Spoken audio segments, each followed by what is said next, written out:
नमस्कार, मैं हूं योगेश पांडे और आप देख रहे हैं IBN भारत।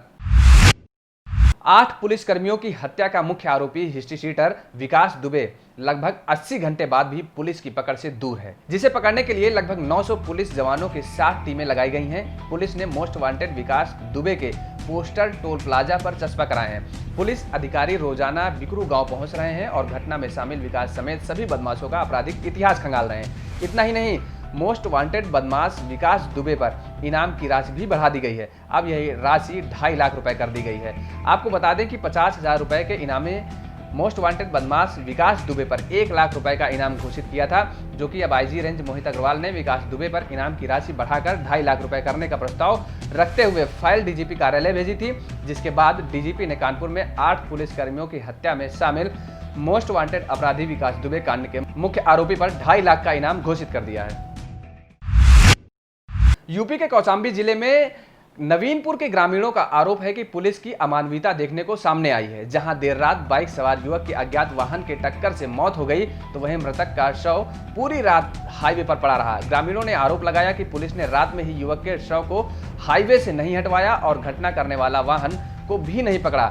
घटना कोखराज थाना क्षेत्र के नवीनपुर गांव के पास हाईवे पर देर रात ससुराल से वापस लौट रहा बाइक सवार गया प्रसाद अज्ञात वाहन की चपेट में आ गया और उसकी मौत हो गई। सुबह लोगों की सूचना मिली तो हड़कंप मच गया। घटनास्थल पर पहुंचते ही पुलिस की कार्यशैली पर नाराज परिजनों एवं ग्रामीणों ने प्रयागराज मंझनपुर हाईवे को जाम कर दिया।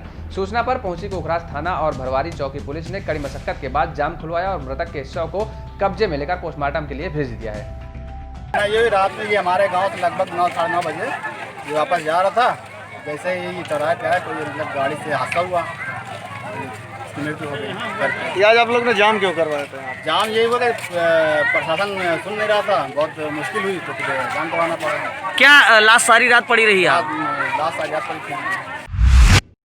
खबर बेतिया पश्चिम चंपारण से है, जहां DGP गुप्तेश्वर पांडे आज सुबह अचानक गौनहा स्थित कटरा गांव पहुंच गए तो ग्रामीणों ने DGP का स्वागत किया। आपको बता दें कि इस गांव की खासियत यह है कि आज़ादी के बाद से आज तक यहां पुलिस में कोई प्राथमिकी दर्ज नहीं की गई और ना ही थाने में कोई FIR भी दर्ज की गई है। इतना ही नहीं, कोर्ट में कोई केस भी नहीं दर्ज है।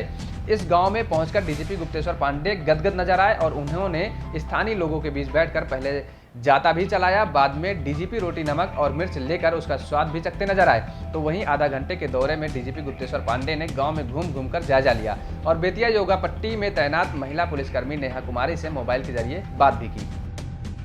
थाना प्रभारी से, सिपाही से, चौकीदार से, इंस्पेक्टर से, DSP से बात करता रहता हूँ।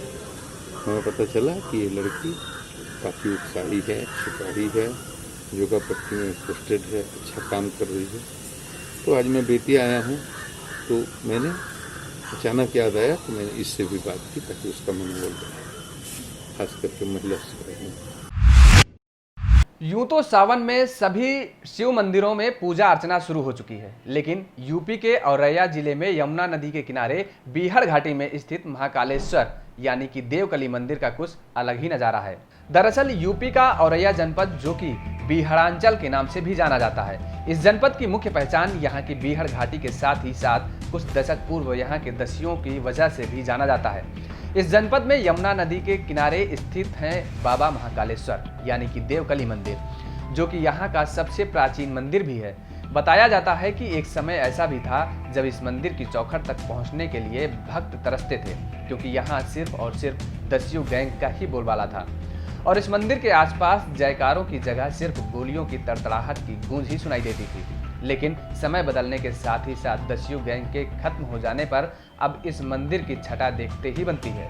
इस मंदिर की मुख्य खासियतों में से एक खासियत यह भी है कि इस मंदिर का निर्माण कन्नौज के राजा जयचंद ने अपनी बहन देवकला के नाम मंदिर का निर्माण कराया था और शायद यह विश्व का एकमात्र शिव जी का मंदिर है जो कि उनके नाम से नहीं बल्कि किसी स्त्री के नाम से प्रसिद्ध है। दस्युओं के उन्मूलन के बाद अब बीहड़ घाटी में बाबा देवकली के जयकारे और शंखनाद ही सुनाई पड़ता है। सावन में तो आसपास के जनपदों जैसे जालौन, कानपुर देहात, कानपुर नगर, इटावा, आगरा, कन्नौज तक से भक्तों की भीड़ दर्शन के लिए आती थी। लेकिन कोरोना वायरस के चलते जनपद में शासन की गाइडलाइंस का अनुपालन कराते हुए मंदिर में भीड़ न लगे, इसके लिए दर्शन करने के लिए ऑनलाइन व्यवस्था की गई है। देखिए, सुबह के समय करीब 4:30 बजे यहाँ पर भस्म आरती हुई, बाबा का श्रृंगार हुआ। उसके बाद भस्म आरती हुई, मंदिर खोल दिया गया। लेकिन आज जो शासन आदेश हम लोगों को प्राप्त हुए कि मंदिर में सिर्फ जो कमेटी के लोग हैं, जो आरती वाले लोग हैं, वही रहेंगे, बाकी यहाँ पर कोई भक्तगण दर्शन नहीं करेंगे। लेकिन फिर भी भक्तों के लिए यहाँ पर ऑनलाइन व्यवस्था कराई गई है कि उनको फेसबुक या सोशल मीडिया के माध्यम से भक्तों को आरती और प्रतिदिन के दर्शन रेगुलर मिलते रहते हैं। ठीक है, मंदिर में जो शासन का आदेश है कि सैनिटाइज़र वगैरह व्यवस्था, सारी व्यवस्थाएँ कराई गई हैं।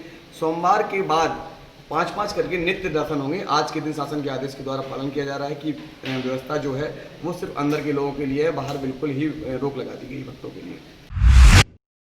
बारिश के शुरुआती दौर में रायबरेली शहर का भी बुरा हाल देखने को मिला। शहर के कई इलाकों में जलभराव की बड़ी समस्या सामने आ रही है। यही नहीं, जिला अस्पताल भी जलभराव से नहीं बच पाया।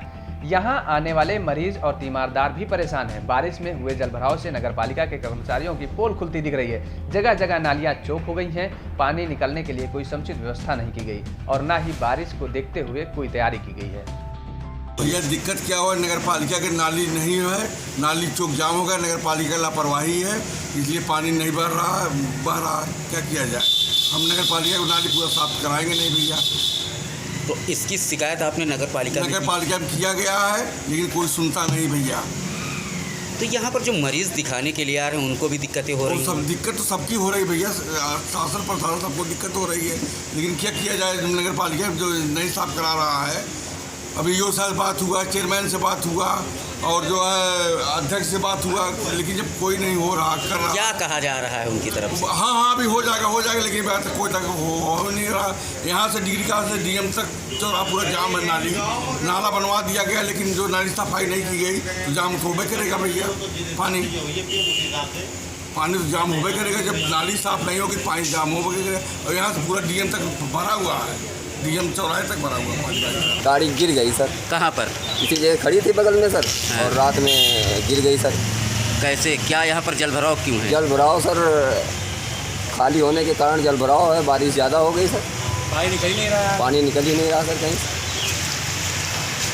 तो क्या कहा जा रहा है अस्पताल प्रशासन की तरफ से? आप लोगों की दिक्कतें हो रही कि नहीं हो रही? बहुत दिक्कतें हैं साहब।